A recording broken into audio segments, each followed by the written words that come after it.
दुनिया इस वक्त एक बेहद खतरनाक मोड़ पर खड़ी है। मिडिल ईस्ट यानी पश्चिम एशिया में ईरान और इजराइल की जंग अब सिर्फ दो देशों की लड़ाई नहीं रही, इसमें अमेरिका भी कूद चुका है और पूरी दुनिया की नजरें इस युद्ध पर टिकी हुई है। लेकिन बड़ा सवाल यह है, ये जंग शुरू क्यों हुई और अमेरिका इसमें क्यों आया? और सबसे बड़ा सवाल यह है कि भारत के लिए ये जंग का खतरा है या मौका?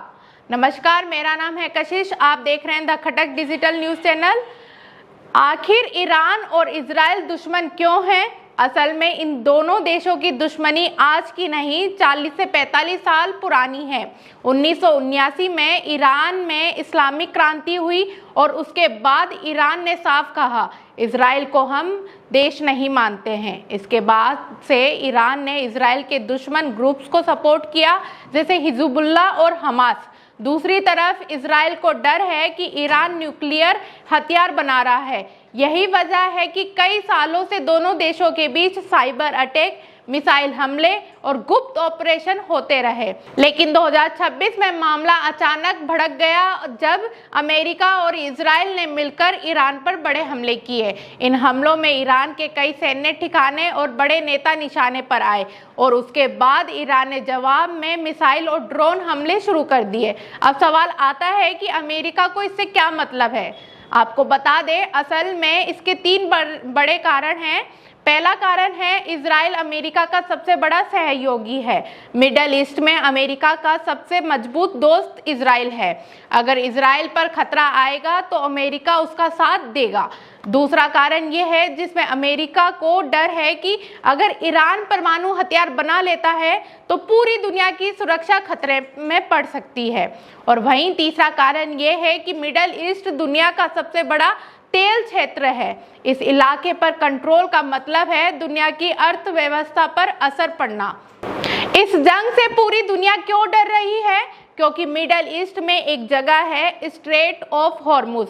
ये दुनिया की सबसे महत्वपूर्ण समुद्री लाइन है, जहां से लगभग 20 से 30% वैश्विक तेल गुजरता है। अगर यहाँ लड़ाई बढ़ी तो तेल महंगा हो जाएगा, व्यापार रुक सकता है और वैश्विक अर्थव्यवस्था हिल सकती है। आखिर इसमें भारत की क्या भूमिका है? आइए हम आपको ये भी बता दें, भारत इस जंग में किसी का पक्ष नहीं ले रहा है। भारत की नीति है दोनों से दोस्ती, किसी से दुश्मनी नहीं, क्योंकि इजराइल भारत का बड़ा रक्षा साझेदार है और वहीं ईरान भारत के लिए ऊर्जा और व्यापार का अहम देश माना जाता है। इसलिए भारत न्यूट्रल यानी संतुलित नीति रुख अपना रहा है। अब सबसे महत्वपूर्ण सवाल यह है, भारत को इससे क्या नुकसान हो सकता है? इस जंग के कारण भारत की करेंसी पर भी दबाव पड़ रहा है और रुपया संभालने के लिए आरबीआई को बाजार में हस्तक्षेप करना पड़ा। भारत का बड़ा व्यापार यूएई, सऊदी, ईरान और इजराइल इन देशों से है। जंग बढ़ी तो शिपिंग और व्यापार महंगा हो सकता है। हर जंग में कुछ देशों को फायदा भी होता है, वहीं भारत को भी कुछ मौके मिल सकते हैं। अगर भारत शांति की बातचीत में भूमिका निभाता है तो भारत की वैश्विक छवि मजबूत होगी। जंग बढ़ने से दुनिया में हथियारों की मांग बढ़ती है, भारत का रक्षा उद्योग भी फायदा उठा सकता है।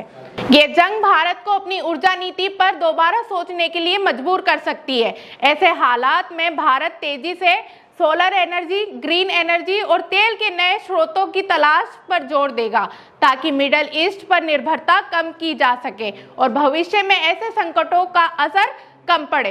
तो दोस्तों, ईरान इजराइल की ये जंग सिर्फ दो देशों की लड़ाई नहीं, ये लड़ाई है तेल की, ताकत की और दुनिया की बड़ी राजनीति की। और इस पूरे संघर्ष के बीच भारत एक नाजुक संतुलन बनाए हुए है, दोस्ती भी निभा रहा है और दूरी भी बनाए रखा है।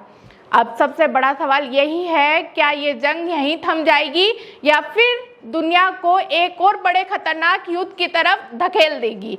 इस पूरी खबर पर आपकी क्या राय है? हमें कमेंट सेक्शन के माध्यम से आप बता सकते हैं। तब तक के लिए बने रहिए हमारे चैनल द खटक के साथ।